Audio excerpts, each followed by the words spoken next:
Mirha was playing when suddenly the juice glass slipped from her hand. Juice spilled on the carpet. "Oh, how did this fall? Mom will be angry," he said in a panic. Hussein, his younger brother, was watching with curiosity. Mirha was worried. Amy came into the room and stopped short at the sight of the mess. Mirha lowered her gaze, her hands fidgeting anxiously. Mom asked, "Who dropped this?" Mirha said softly. "Mom, I dropped it. Sorry."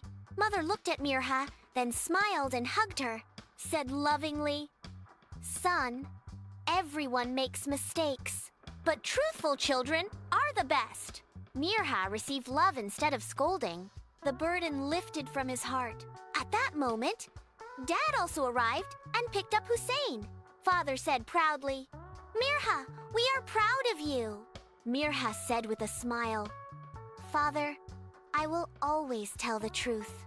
The whole family hugged, and love and happiness spread throughout the house. Mirha had learned that telling the truth is the best way. If you like this video, then like, comment, subscribe to my YouTube channel, and don't forget to press the bell icon button for more interesting videos.